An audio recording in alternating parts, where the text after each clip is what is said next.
Have you ever walked into a clothing store and thought, I wish they would restock that skirt, or I wish they had that sweater in red? With a combination of Facebook and fashion, now you can go straight to the brand. So what's hot for fashion in 2012?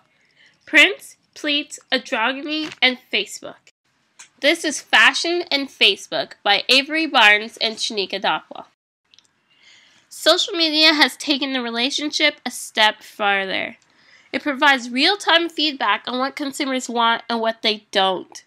It's taking the relationship between Facebook and fashion to levels that it has never been able to reach before. So why is it successful?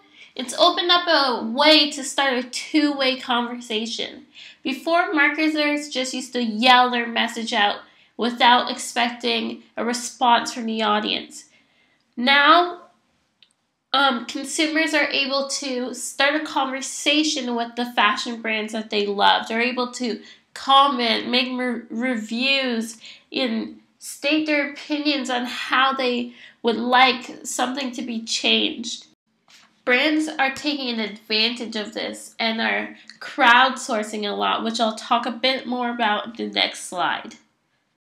One of the greatest opportunities generated through using Facebook with fashion is crowdsourcing. Brands now have the chance to let the customers design their clothes. Let them tell you what's hot, what's not, what items to restock.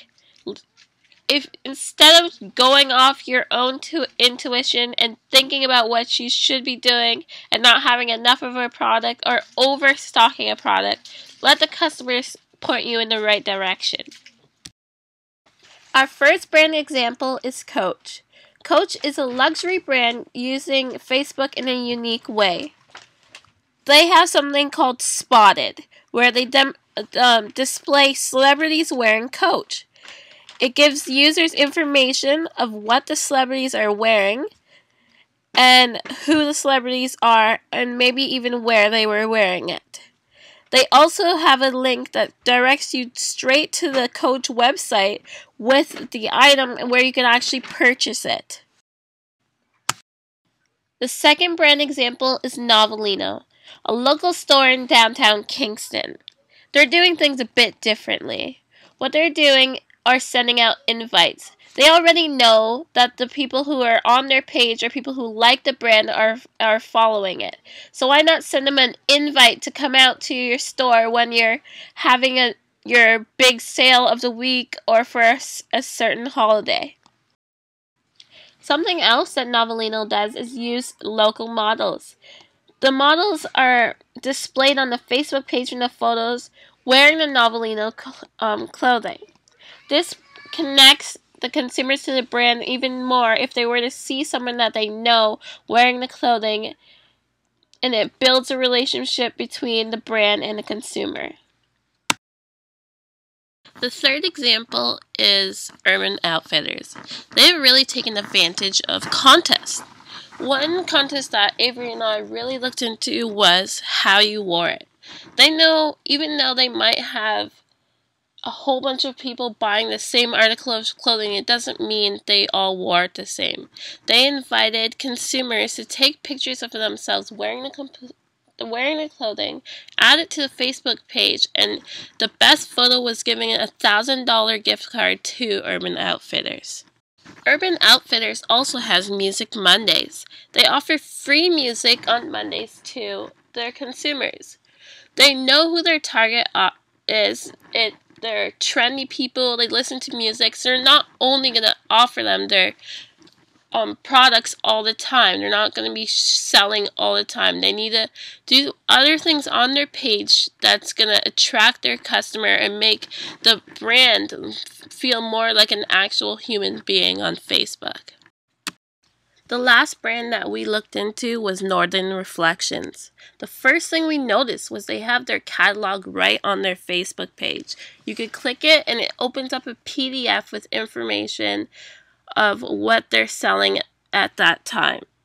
They also had store openings posted on their page, and you could click it and it would show you exactly where that store was. Lastly, they had music videos like a little like Urban Outfitters Music Mondays. It's just music that they know their target listens to, and they post those to their page, and consumers are able to listen to them, comment on them, whatever they want. Now, a little about Cyber Monday. On average, a majority of brands saw 500% increase in unique visits. So how are you going to send customers to your website to purchase from you? Use your Facebook page. It's going to come up on their news feed. If they see something that says 75% off on an item they really want, and it's right there in their news feed, maybe they can actually click a link and it'll direct them straight to your website, and they can make that purchase. Something that was really popular this year was shareable coupons. Consumers were able to share coupons for certain brands to their friends and on Facebook pages, and that was used a lot this year. Also, a lot of brands noticed that a lot of their sales were actually coming from Facebook, and if people started from Facebook, they were actually putting more into their shopping cart than starting from the original website. So why Facebook? Well, to start off, fashion is a social phenomenon, so social media makes sense. You're going right to the customers, getting them where they already are. Unlike portals, Facebook is somewhere where people go to stay on that website. They're not going there to go somewhere else. So instead of trying to get them to leave, why don't you show them exactly on your Facebook page what you're offering them so they're compelled to do it even more? Facebook has really opened the door to allow a conversation between a consumer and a brand, and it makes the brand more like an actual friend that you have on Facebook.